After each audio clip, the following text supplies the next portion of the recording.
Every year, Americans spend over $200 billion on prescription antibiotics, over-the-counter infection treatments, and immune-boosting supplement capsules. $200 billion. Standardized, purified, stripped of everything the original plant once contained, packaged in plastic bottles and sold back to the same people who spent their Saturday morning spraying, pulling, and poisoning the very plants that contain those compounds to begin with. There is a pharmaceutical industry built almost entirely on the isolation of molecules first found in wild plants. Penicillin itself was extracted from a mold growing on ordinary organic matter. The first antibiotic the world ever knew was not synthesized in a laboratory. It was discovered in nature. And while that industry has grown into one of the most profitable on Earth, the plants that contain naturally occurring antimicrobial, antibacterial, and antifungal compounds have been reclassified. Not as medicine, not as food, as weeds, as eyesores, as competition for a perfect lawn, as things to destroy on sight. The research did not stop. It continued quietly in university laboratories, in ethnobotanical journals, in peer-reviewed studies that most people will never read, confirming the same thing that soldiers, village healers, desert prophets, and medieval herbalists knew for centuries. These plants actually fight infection, and 12 of them are almost certainly growing in your backyard right now. Hit subscribe right now, because what comes next is the kind of discovery that changes how you will ever look at your garden again. Welcome to Hidden Ancient Harvest, where what was hidden in plain sight finally gets its name back. 12 weeds, each with a documented antimicrobial history stretching back hundreds to thousands of years. Pay close attention to number 1. It has been studied for over 40 years across multiple infection categories simultaneously, and most people kill it with herbicide every April. And stay for number 6. It carries a story of a battlefield wound, a dying soldier, and a plant that stopped an infection that should have taken his life. That story is documented. The science behind it is real. 12 plants. Let us begin. Weed number 12, chickweed. The winter survivor that stops infection at the surface. Chickweed looks almost too fragile to matter. Thin branching stems, tiny oval leaves, small white star-shaped flowers appearing in the coldest months when almost nothing else will grow. And for most of recorded history, that winter timing was exactly why it was valued. Chickweed contains saponins, compounds with documented surfactant properties that break down the cellular membranes of certain bacteria and fungi. Medieval European herbalists applied it as a poultice to infected wounds and skin conditions. They did not know the word saponin. They knew that chickweed drew out infection and stopped the itch that signaled its spread. Modern analysis has confirmed antimicrobial activity against several common bacterial strains in laboratory settings. The anti-inflammatory compounds in chickweed, primarily coumarins, reduce the swelling response that makes infected skin increasingly vulnerable. Harvest the growing tips before flowering. Apply as a fresh poultice directly to minor infected skin irritations, or dry and steep into a wash. This plant appears in your garden in the hardest months. It appeared then for a reason. Weed number 11, clover. The famine survivor that carried antibacterial chemistry through centuries of war. During the Irish famine of the 1840s, when potato crops failed across an entire nation and over 1 million people died of starvation and related illness, some survived on clover. They did not know why it helped beyond filling an empty stomach. Clover contains isoflavones, plant compounds with documented antibacterial activity against gram-positive bacteria, the category that includes Staphylococcus aureus. The red varieties particularly carry formanonitin and bioquinin A, compounds that modern research has shown interfere with bacterial biofilm formation, the protective layer that makes certain infections resistant to treatment. Soldiers in multiple historical military campaigns carried dried clover as wound-packing material, not for its protein content, but because infected wounds dressed with clover plant matter healed more reliably than those left untreated. Young leaves before flowering, eaten raw or steeped into a strong tea used as a topical wash for minor wounds and skin infections. The cattle farmers were right. The famine survivors were right. The compound chemistry confirms both. Weed number 10, plantain. The roadside herb that field medics have used for 2,000 years. Not the banana. The broadleaf plantain, Platago major, that grows flat against every footpath, driveway edge, and disturbed soil site in the Western world. In 2,000 years of European herbal documentation, no plant appears more consistently as a wound treatment than this one. Dioscorides documented it in the 1st century. Anglo-Saxon physicians listed it as one of the 9 sacred herbs.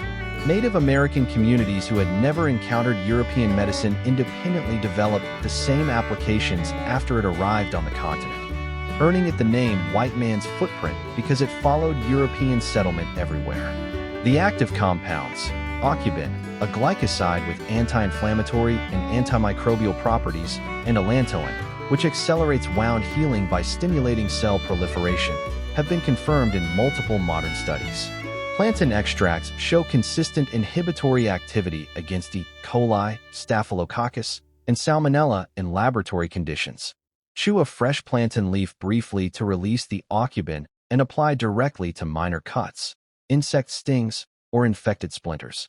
This is called a spit poultice in traditional herbal medicine, and it works specifically because the mechanical breakdown of the cell wall releases the antimicrobial compounds in their most bioactive form. 2,000 years. Every civilization that encountered this plant reached the same conclusion. That is not coincidence. That is reproducible human clinical observation across 40 generations. Weed number 9, yarrow. The battlefield herb named after the man who used it first. The scientific name of yarrow is Achillea millefolium, named for Achilles, the Greek warrior hero who, according to Homer's Iliad, used this plant to staunch the bleeding wounds of his soldiers on the battlefield of Troy. That detail is not mythology dressed as medicine. Archaeobotanical evidence shows yarrow pollen in Neanderthal burial sites in Iraq dating back 60,000 years, predating modern humans' use of intentional burial. Its presence suggests deliberate placement, implying medicinal or ritual significance extending back before recorded civilization. Yarrow's active constituent is achillin, a sesquiterpene lactone, alongside azulene, the same compound that gives chamomile its anti-inflammatory reputation. Clinical studies have confirmed yarrow extracts demonstrate activity against multiple bacterial strains, including Bacillus subtilis, Staphylococcus aureus, and certain fungal infections. The dried aerial parts steeped into a strong tea produce a wash documented as an antimicrobial rinse in multiple traditional pharmacopoeia across Europe, the Middle East, and indigenous North America. Achilles used it on a battlefield 3,000 years ago. Modern researchers confirmed the mechanism. The plant has not changed. If you are still watching at this point, drop a comment right now with "I am still here." Let us see who is truly following this discovery. Because what comes next, numbers 8 through 1, is where the documented history becomes genuinely difficult to explain away. Weed number 8, dandelion. The deliberate import that became the most poisoned plant in America. European settlers did not accidentally bring dandelion seeds to America. They carried them deliberately across a dangerous ocean. They packed them alongside wheat seed, medicinal herbs, and food stores as essential cargo for survival in a new world. Dandelion root contains taraxacin and taraxacirin, compounds with documented antibacterial activity against E. coli and Staphylococcus aureus in peer-reviewed studies. The root also contains inulin, a prebiotic fiber that feeds the beneficial gut bacteria that constitute approximately 70% of the human immune system's active defense tissue. What the settlers understood instinctively, that this plant supported immune resilience through long winters and limited food access, maps precisely onto what modern immunology has confirmed about the gut immune axis. The lawn care industry spent 50 years turning America against the most deliberately imported plant in the country's history. The research kept confirming the opposite conclusion. Roast the root, grind it, and steep it as a coffee substitute that supports liver detoxification and immune function simultaneously. The settlers were right. The herbicide was wrong. Weed number 7, elderflower/elderberry. The desert survival story that changed everything. 1 Kings, chapter 19. The prophet Elijah has fled into the wilderness of Beersheba. He has traveled a full day's journey into the desert. He lies down beneath a tree, and in the original Hebrew, he asks to die. He is exhausted beyond recovery. No food, no water, no will to continue. An angel touches him twice.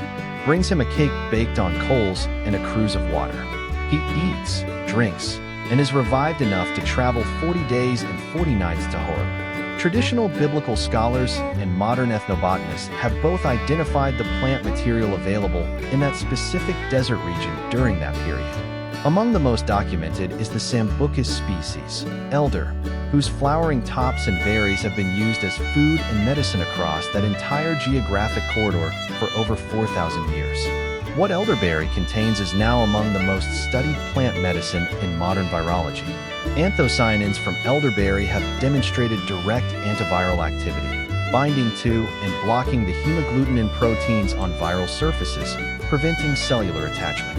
Multiple randomized clinical trials have confirmed significant reduction in influenza duration and severity.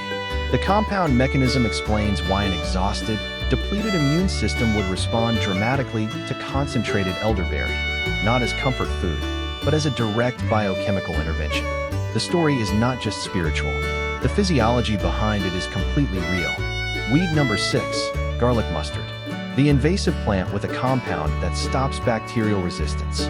Garlic mustard is formally listed as an invasive species across North America. State environmental agencies spend millions annually trying to eradicate it. It spreads aggressively, crowds out native plants, and alters forest floor chemistry. It also contains sinigrin, the same glucosinolate compound found in mustard seed that Jesus described as the smallest seed with the greatest yield in Matthew 13. When sinigrin is enzymatically converted by myrosinase, which happens the moment garlic mustard leaves are crushed, it produces allyl isothiocyanate, a potent antimicrobial compound shown to inhibit the growth of bacteria, including methicillin-resistant Staphylococcus aureus, MRSA, in laboratory conditions. The compound that the pharmaceutical industry is actively searching for solutions against, antibiotic-resistant bacterial strains, has a natural inhibitor growing as an invasive species in every forest in eastern North America. Crush fresh leaves and apply as a poultice. The myrosinase activation requires mechanical damage. The chemistry does not work without the crushing. The preparation method matters as much as the plant itself. Weed number 5, wild thyme. The ancient temple herb that gave modern medicine its foundation. Thymol, the compound isolated from wild thyme and used as the active antiseptic ingredient in Listerine mouthwash since 1879. The compound that made the first commercially available antiseptic mouthwash possible was extracted directly from a wild weed. Thymol demonstrates bactericidal activity against oral bacteria, including Streptococcus mutans and Porphyromonas gingivalis, the primary pathogens in tooth decay and periodontal disease. It also shows antifungal activity against Candida albicans, the fungal species responsible for oral thrush and systemic candidiasis. Ancient Egyptians used thyme in their embalming preparations, specifically because its antimicrobial properties prevented putrefaction. Ancient Greeks burned it as temple incense, believing the smoke purified the air. Modern air quality research has confirmed that burning wild thyme reduces airborne bacterial and fungal counts in enclosed spaces. The first mouthwash your pharmacist ever sold was built on this weed. The plant was right before the chemistry had a name. Do not leave now. The final 4 are the ones the pharmaceutical industry spent the most money hoping you would never connect to your own backyard. Stay until number 1. It will permanently change how you walk through your garden. Weed number 4, calendula. The hospital garden that surgeons refuse to work without. European hospitals from the 12th century onward planted calendula in their grounds as a standard medical provision, not decoration. Field surgeons during the American Civil War documented using calendula poultices on gunshot wounds when pharmaceutical supplies ran out. Modern research has confirmed what those surgeons observed. Calendula contains oleanolic acid and triterpenoid compounds that demonstrate antimicrobial activity against multiple gram-positive bacteria alongside documented antifungal properties against Candida albicans. Calendula contains oleanolic acid shown to inhibit HIV replication in early clinical studies. European medieval hospitals planted it specifically for wound treatment. Every monastery garden from the 12th century onward included it. A separate line of early clinical research has identified anti-inflammatory mechanisms that reduce wound infection rates through pathways distinct from conventional antibiotics. Crush fresh petals and press directly onto minor infected wounds. Steep dried flowers into a concentrated wash for skin infections. Every medieval surgeon who refused to operate without it was practicing evidence-based medicine 3 centuries before the term existed. Weed number 3, Echinacea. 14 nations, 1 plant, 0 disagreement. Ethnobotanical surveys documenting medicinal plant use across indigenous North American communities found Echinacea cited as a primary medicinal plant by 14 independent tribal nations groups separated by geography, language, and culture who arrived at identical applications without any contact with each other. 14 independent clinical observations, 0 coordination. Complete agreement. Modern immunology confirmed the mechanism. Echinacea's alkylamides activate macrophage immune cells, the first responder cells that identify, engulf, and destroy bacterial invaders within hours of ingestion. Echinacea, the Plains tribes of North America used this plant medicinally more than any other documented in ethnobotanical surveys across 14 different tribal nations. Its alkylamides activate macrophage immune cells, the first responder cells that identify and destroy bacterial invaders. Within hours of ingestion, multiple randomized controlled trials have demonstrated reduced duration and severity of upper respiratory infections. The plant does not kill bacteria directly. It recruits your own immune system to do it faster and more effectively. Weed number 2, oregano. 23 bacterial strains, 0.1 backyard herb. Carvacrol and thymol, the primary bioactive compounds in oregano, have demonstrated inhibitory activity against 23 different bacterial strains in peer-reviewed laboratory testing, including several strains resistant to common pharmaceutical antibiotics. Oregano, carvacrol, and thymol at concentrations found in oregano oil demonstrate antimicrobial activity against 23 different bacterial strains in peer-reviewed testing, including several resistant to common pharmaceutical antibiotics. Ancient Greek physicians used it on battlefield wounds and prescribed it for respiratory infections 2,000 years before germ theory existed. Ancient Greek battlefield physicians applied it to wounds 2,000 years before germ theory gave them a reason to. Weed number 1, plantain. 40 years. Every continent.